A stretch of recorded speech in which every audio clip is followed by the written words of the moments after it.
What's up guys, it's Rob, and today we're going to be looking at the Ducky feather.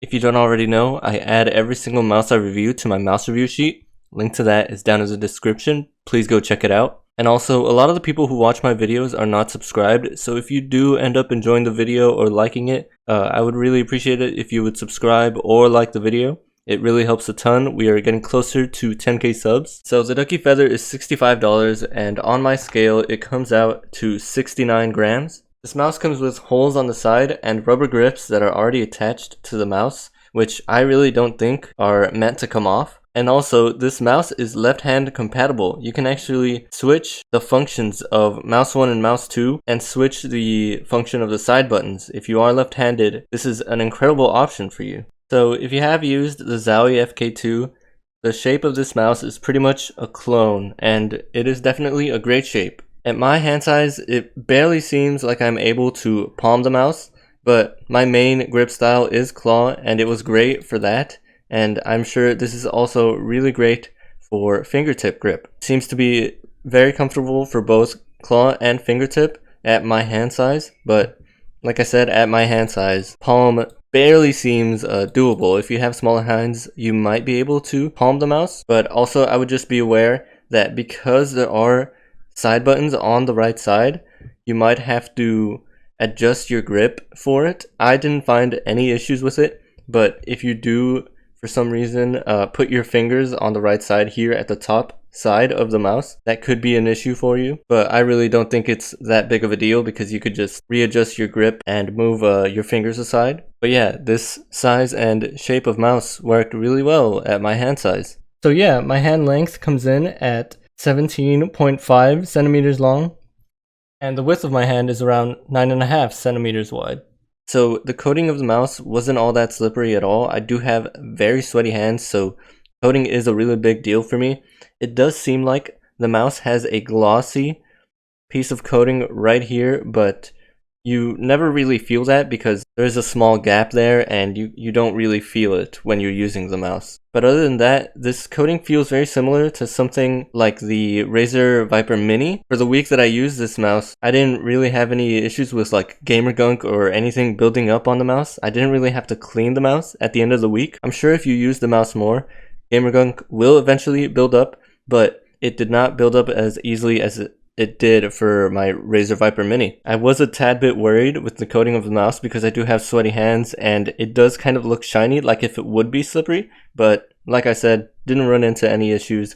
And also, the sides of the mouse have rubber grips which already come with the mouse on and they feel great. They do have some small bumps as you can see right there, but I didn't run into any issues with them at all. It is very grippy and it feels good, but I could definitely see some people having issues with the small little bumps of the mouse. Like I said, for me, it does provide excellent grip, but some people might just not like the feeling of the small little bumps. But yeah, overall, the coating of the mouse felt great. The cable of the mouse was actually pretty decent. It's definitely more flexible and better than most of the average stock cables that you get on mice these days, and I could definitely see myself getting away with just keeping this cable on the mouse. It's not as good as something like the Roccat Burst Pro, which does have a pretty good stock cable, but the stock cable really isn't all that bad. It is flexible, but like I said, it does seem like it would be pretty stiff, but it isn't all that stiff. The cable is a tad bit on the thicker side, but I had no issues putting it in my bungee or anything like that, so it was perfectly fine. It's lightweight, and it also has a stress relief here, tilted upwards so that the cable doesn't rub against your mouse pad, which is pretty good. But yeah, overall, a pretty solid cable that is pretty flexible. I was actually pretty surprised with the mouse feet because you do get 2 extra sets of mouse feet. You get an extra set of these 4 mouse feet that are already on the mouse, and you also get a set of these 2 big mouse feet. I didn't feel the need to replace them or anything because they kind of somewhat feel flat, but they aren't really flat, and they do provide a smooth glide on the mouse pad. It isn't the best of glides, but it is still pretty smooth, and it just seems to be just a tad bit above average. Don't really think I would need replacement aftermarket skates for these mouse feet, but I didn't run into any issues with scratchiness or anything like that with the mouse feet. So now, mouse 1 and mouse 2, this is the only issue I ran into with this mouse, was that my copy did have a bit of side play on both mouse 1 and mouse 2, and when I do shake the mouse, I don't know if you can hear, but there is a tad bit of rattle, and that's just mouse 1 moving from the side play. I think I just got unlucky with this minor defect on the mouse because I really haven't seen any other people have issues with side play on the mouse. So I really don't think you should be worried with having side play on your mouse 1 or mouse 2. But other than that, mouse 1 and mouse 2 have blue Huano switches and they feel incredible. Clicking mouse 1 and mouse 2 feels incredibly satisfying, and it's definitely up there with some of my favorite clicks. A tad bit of pre-travel on both of them, and also the actuation force required to actuate both mouse 1 and mouse 2 is just a tad bit above average. I could see people who like very sensitive clicks maybe not enjoying these mouse 1 and mouse 2 buttons as much as I do, because I don't really mind whether or not my clicks are very stiff, but I try to stay away from mouse 1 and mouse 2 buttons that are a bit too sensitive. But yeah, mouse 1 and mouse 2 are amazing, super clicky and incredibly satisfying to press down on. And now for the side buttons feel a little bit mushy when pressing them. There's just a tad bit of pre-travel, but other than that, they have a nice click to them, and I didn't really run into any other issues with them, so yeah, not bad. So like I said before, this mouse does have left-hand compatibility available. So what you would do to activate the left-hand compatibility is activate the right side buttons, which is what you would use to switch the mouse 1 function to the right side. So first is hold down this right side button and the middle mouse button. Hold them down for 3 seconds until they blink white, just like that. So now that these side buttons are activated, to change the function of mouse 1 and mouse 2, you would just hold this side button, just like that. And as you can see, it is blinking red. So what you would do is, while still holding this side button, you click mouse 1 and then mouse 2, just like that. And now the functions have been changed. So now mouse 2 is acting as mouse 1, and there you go. The side buttons would work for you, and it is now in left-hand mode. And if you would like to switch it back, you would just now hold the left side button for 3 seconds, just like that, until it's blinking red, and then right click and then left click, and now you have switched the function of mouse 1 and mouse 2 again. Now it's on right hand mode.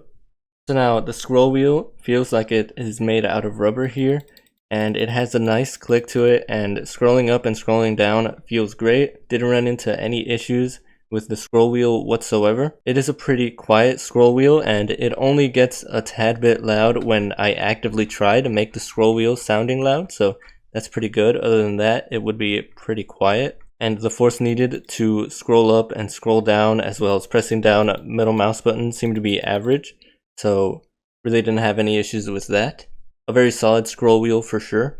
So the build quality is extremely solid for this mouse. It feels of very high quality, and when stress testing the mouse, I do not get any flex anywhere on the mouse. It feels great and also feels very solid. It does have holes, but it shouldn't be an issue unless you put your fingers on the front of the mouse or the back of the mouse. The same thing would go for left-handed people, because the holes are pretty big, but I didn't run into any issues with them, or I didn't even notice that they were there. So, but yeah, like I said, the build quality of this mouse is amazing. But other than my defective issue with the side play on mouse 1 and mouse 2, and by the way, like I said, I haven't seen anybody else have this issue, so I really don't think you should worry about it. The overall build quality of this mouse is amazing. So yeah. Would I recommend this mouse? Yes, I definitely would, especially if you are left-handed. This is an incredible option for left-handed people. You don't need any software, and you could change the lift-off distance, the polling rate, and the DPI all here at the bottom of the mouse, which is awesome. You could set the lift-off distance to low and to high, the polling rate from 125 Hz, 500 Hz, up to 1000 Hz, and you do get 2 extra set of mouse feet, which is awesome. If you ever want to change the cable, which I really don't think is necessary, but you can, you do have those extra set of feet to use. But yeah, this is a very solid mouse from Ducky, and especially if you do love the FK2 shape, I would definitely then recommend this mouse. It has amazing clicks, and it just feels great in the hand. But But yeah, thank you all so much for watching the video. I really appreciate it. I hope you guys enjoyed and I hope it helped. I'll see you guys later. Bye.